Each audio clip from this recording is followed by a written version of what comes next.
welcome back to another Briar-Side chat here on Perkins Pipes. Incredibly excited. I got my friend Mike here. Mike, and I'll say this, if anybody goes on to the videos, you will see Mike's comments from time to time. Mike and his wife, they're friends with our family. Our wives work together. I'm sure my wife has probably taught your children a long time. Somewhere along the way and so forth. So great to have Mike on the episode, and especially to be live, not just over Zoom. Zoom is great. And again, if anybody ever wants to be on an episode of Briar-Side Chat, please hit me up with an email, perkinspipes@gmail.com. We'd love to have you on by Zoom. But certainly, if you happen to live here in Indiana, it is much better. So I'm going to explain what I got going on, and then we're going to invite Mike to share what he's got going on. So I've got the one that I made. I got my bent brandy. I got some good old-fashioned Prince Albert in there. So that's what I'm doing. Mike, tell everybody what you got going on in your hand today. Sure, yeah. So this is a Peterson pipe, and it's modeled after, there we go, a little more centered. It's modeled after a late 1700s tavern pipe. So, and I'm smoking some Presbyterian mixture. Got some Presbyterian mixture. Okay, yeah. It's Peterson. So very, very nice. So go ahead and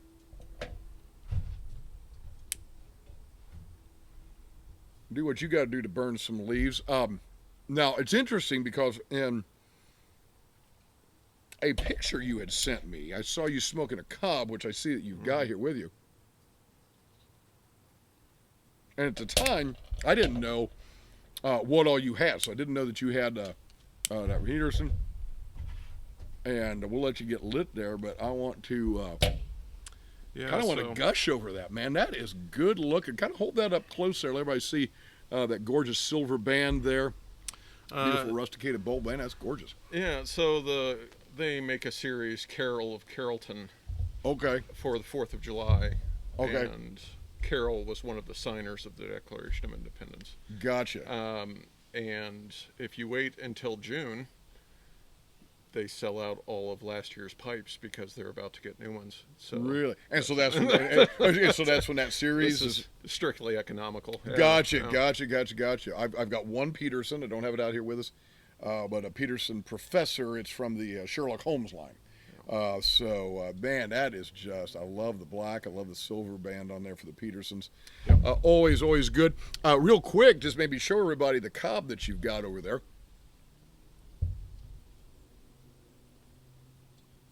Okay. Just a little cob pipe that I picked up. I used to smoke a pipe every once in a great while, but only while camping. Well, I was one I wanted to ask you about. So, we've been friends for a number of years. Get together at school events and, jazz like that. We've talked about a great many things. Mm-hmm. Somehow pipes have never come up. And then all of a sudden I start getting into this, start doing the channel. You start commenting. I start seeing pictures of you smoking. I'm going, okay, I didn't realize Mike was a pipe guy. When did you get into pipes? You're a bad influence. I won't tell your wife that, but. Okay, Melissa, if you're watching this, and I seriously doubt that you are, I'm to blame. Okay, what? I enjoyed smoking a pipe. I did that like college years, young 20s. Yeah. And only while camping, but I did enjoy it. Yeah. And it's one of those things that, this is, the other reason I bought this is that, in comparison, it is really small. It's beautiful. So, I'm on track for doing this about once a month. Gotcha. And I actually enjoy it. And, I would smoke cigars from time to time on social occasions. Yeah.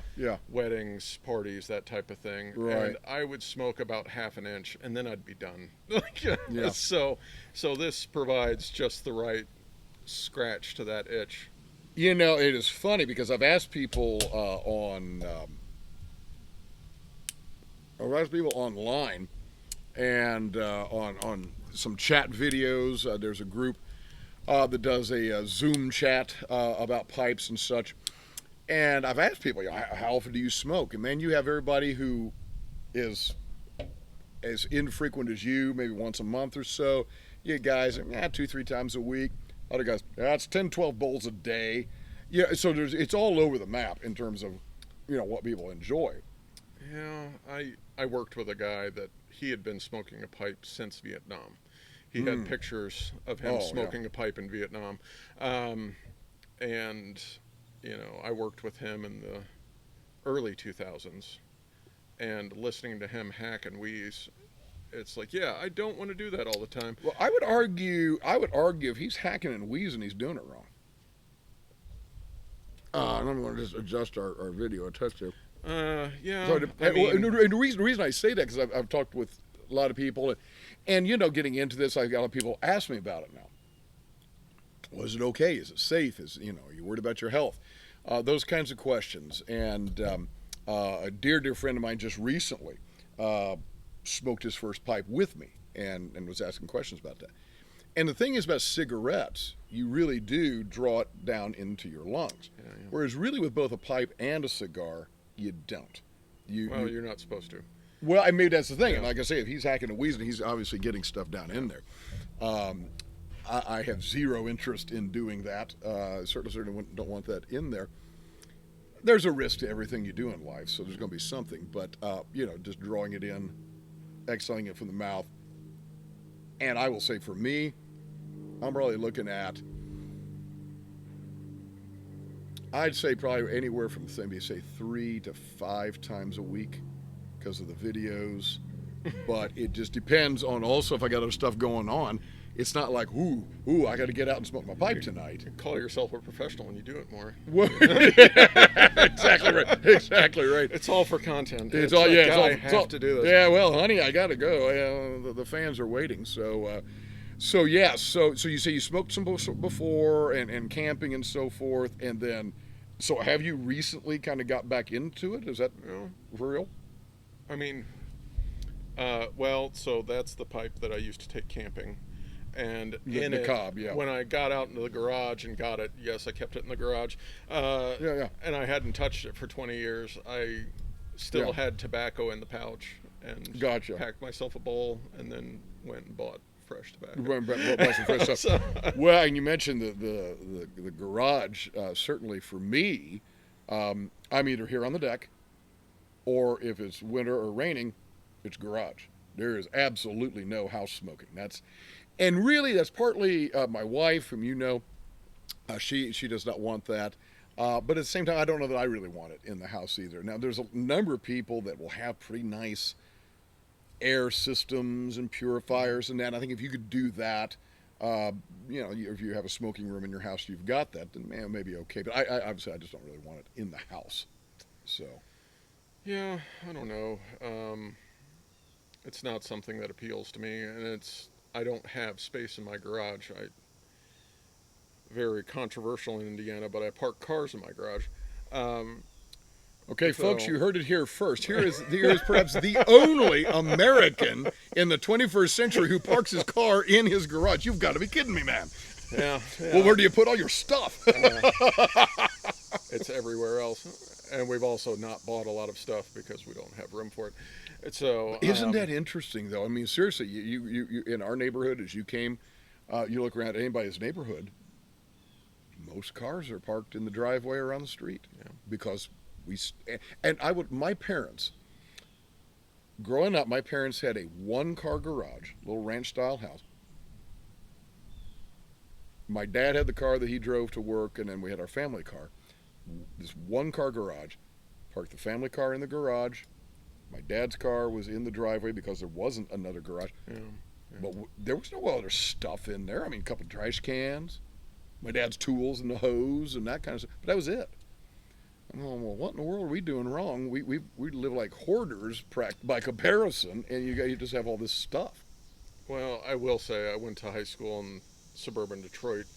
And we got all the cast-offs from the automotive industry. So our shops were loaded with full machine lathes, arc welding, all of it. Anything. Acetylene welding, spot welders, grinders. Now, you talking about your high school? Yes. Yeah, that was high school. Dude, are you serious? Yeah, we had full auto bays in our auto shop.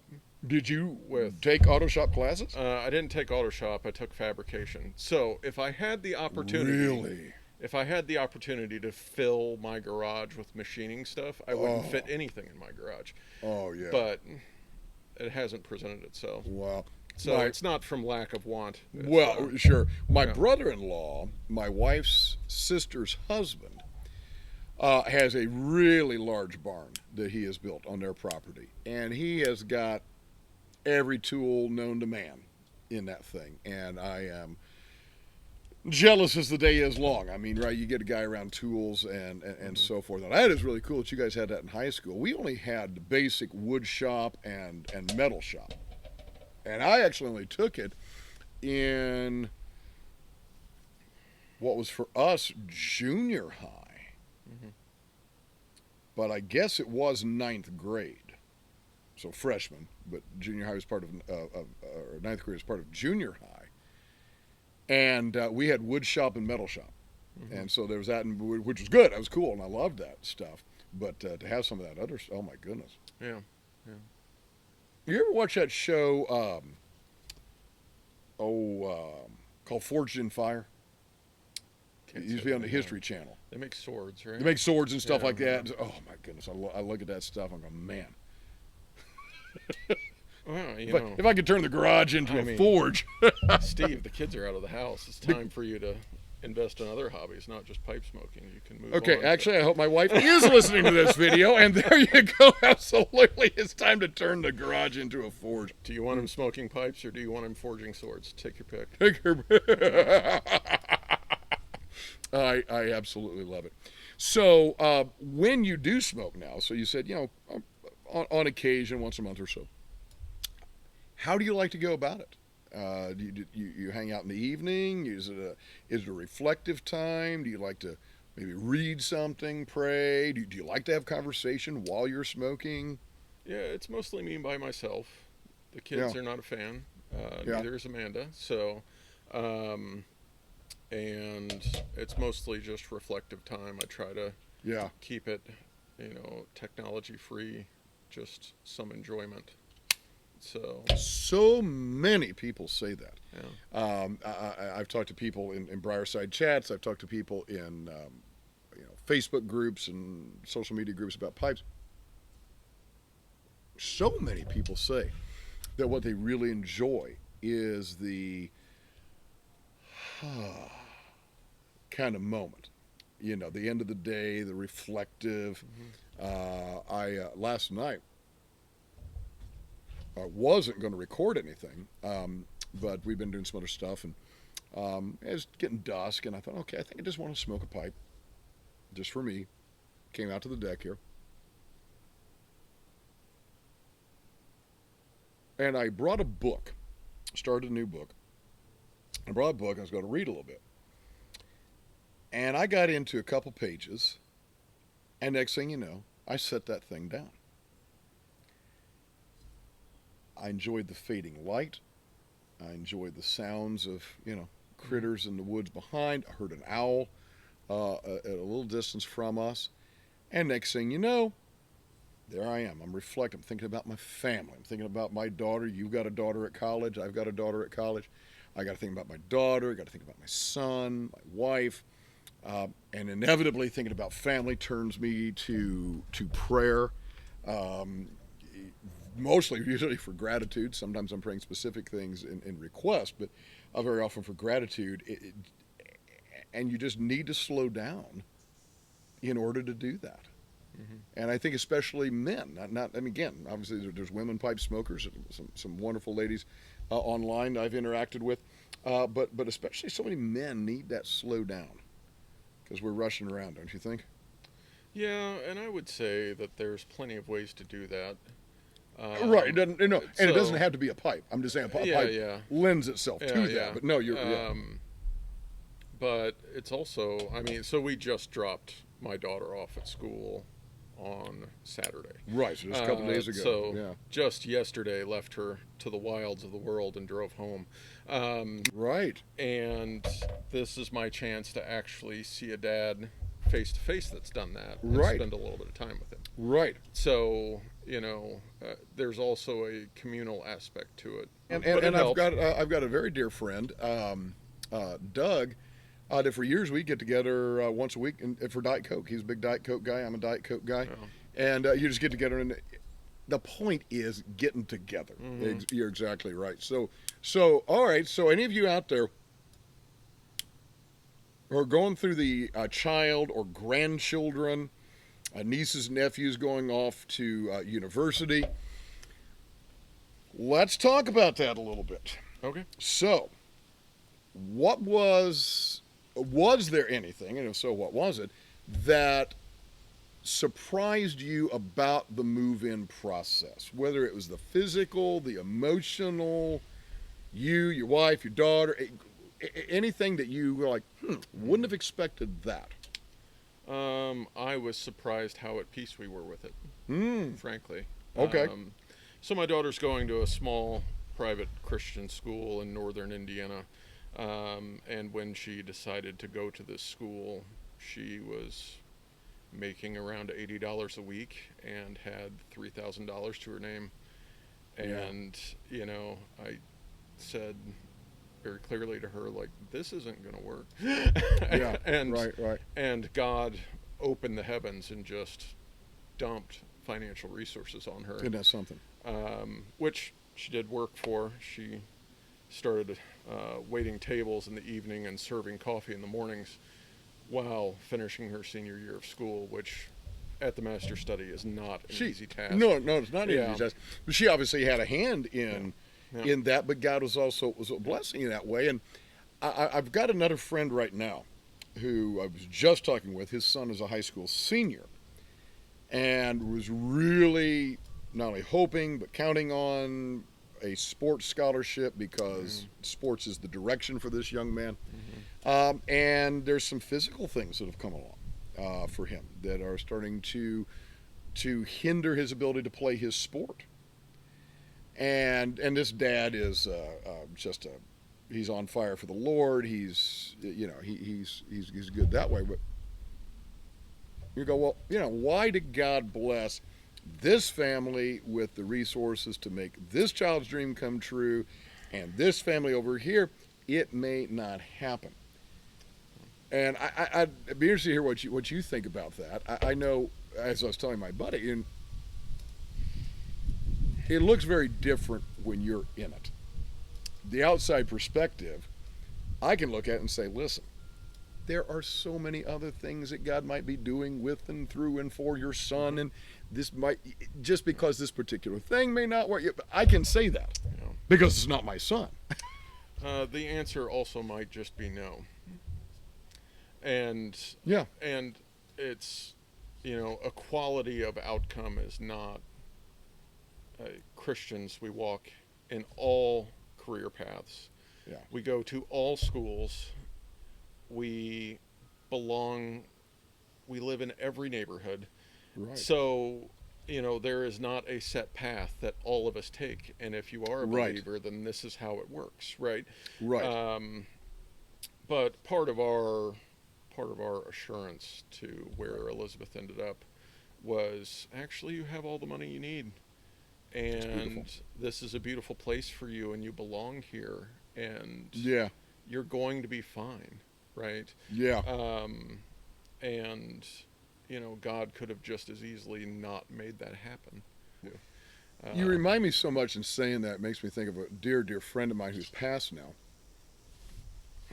In a school where I used to teach, it was a large public high school. You know it very well.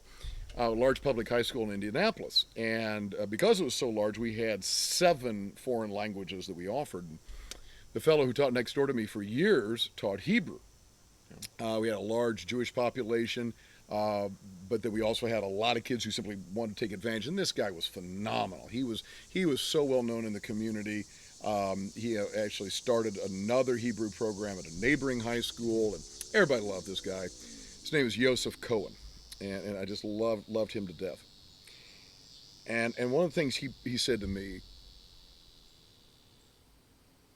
he said, have you ever noticed when babies are born, they come into the world and their little hands are all curled up like in fists.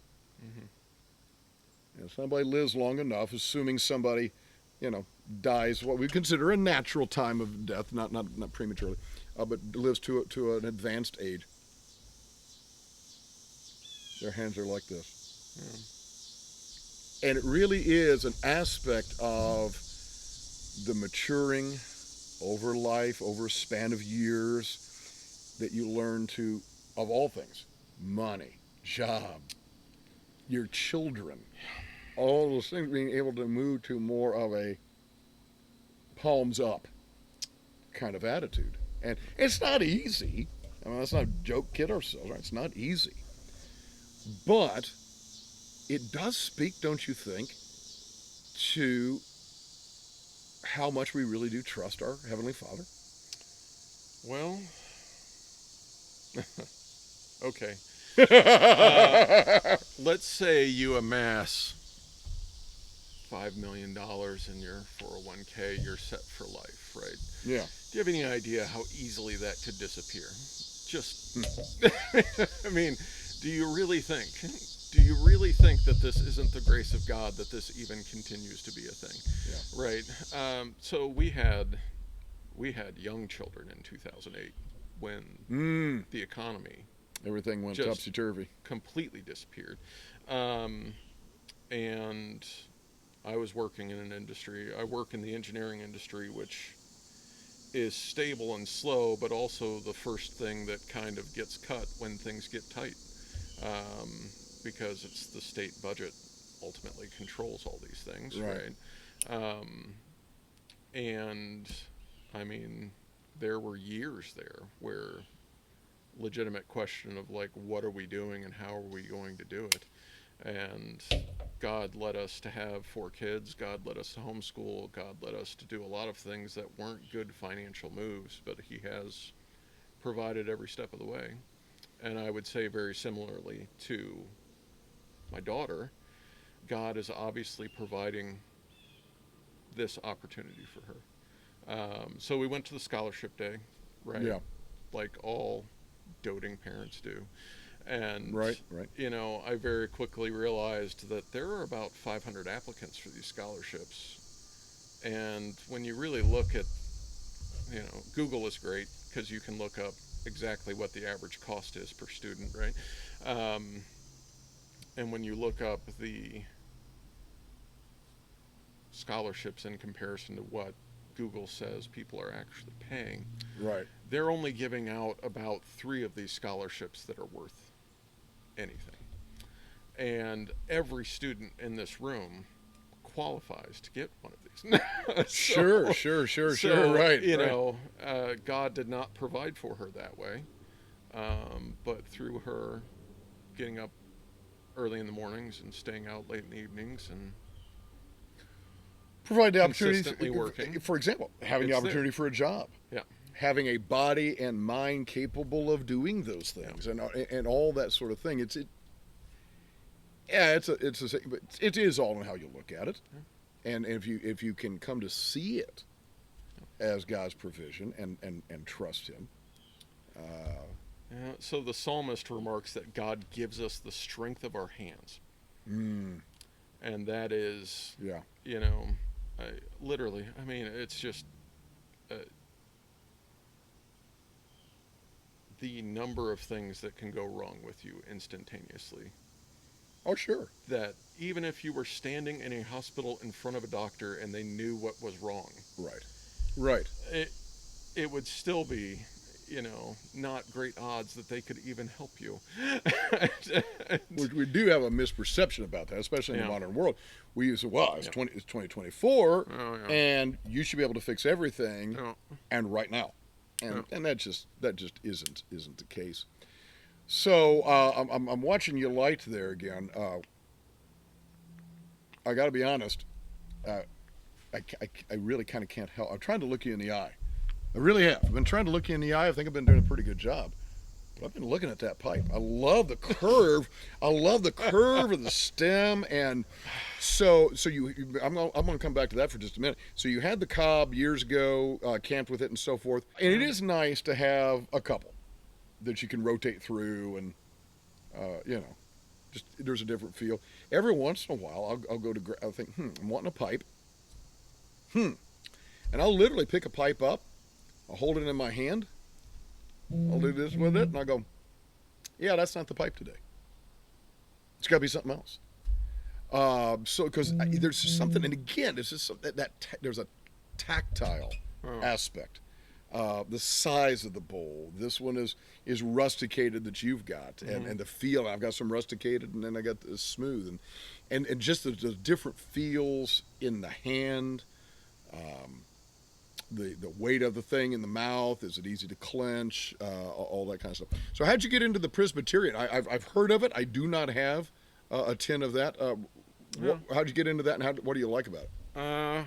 It was really highly reviewed. And go ahead and hold the lid out here so we can kind of see that there. So there we go. For folks who may not be familiar, a lot of you pipe crazies out there, you know your tobaccos, and you know that one very well, but some folks may not. So you can take a whiff of that. Yeah. And it was really highly reviewed. I wanted to try something, and I needed something to fill out the order. Oh. Yeah. I'll leave you a pinch or two. I like that. Yeah. Ooh, I like that. I like that. So I like that a lot. But I'm starting to get into some different ones. Well, I'm this really isn't my first rodeo. I will say that. I've been buying guns since I was 18 years old, and buying a bunch of other stuff as well, and being a homeowner and a mature adult. And in the next episode, we're going to talk about Mike's guns. I've learned that, like, I don't need 12 of these. Actually, this one that I use once a month is enough. It's nice. Yeah. Well, I will tell you, you're doing a good thing, because pipe acquisition disorder is real. I suffer from it. Now, I don't suffer from tobacco acquisition disorder quite as much.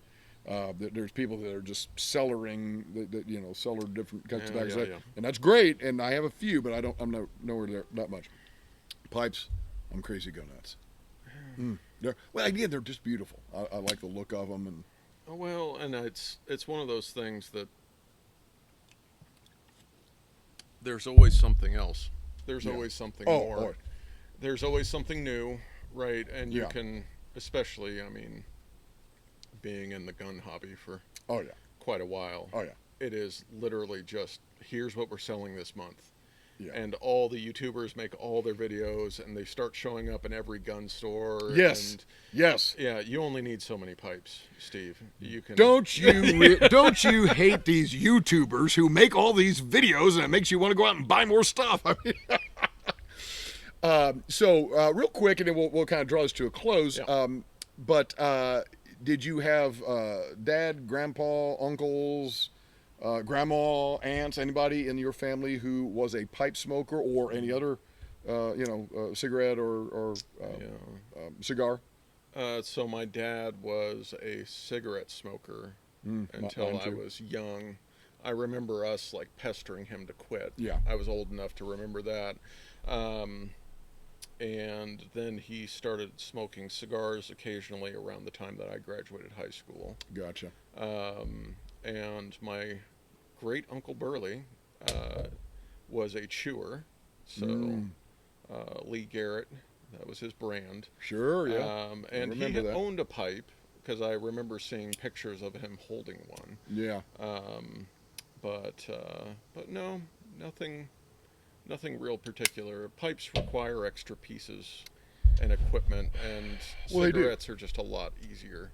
For sure. To smoke one and throw it away. Well, and like you said before, it does kind of lend itself to that kind of quiet and reflective thing. Well, Mike, this has been an absolute pleasure. So appreciated this. I know we've kind of been planning it for a while, and finally got this thing to happen. So, been a pleasure to have you on the show, man. All right. Thanks, Steve. Take care, brother. All right.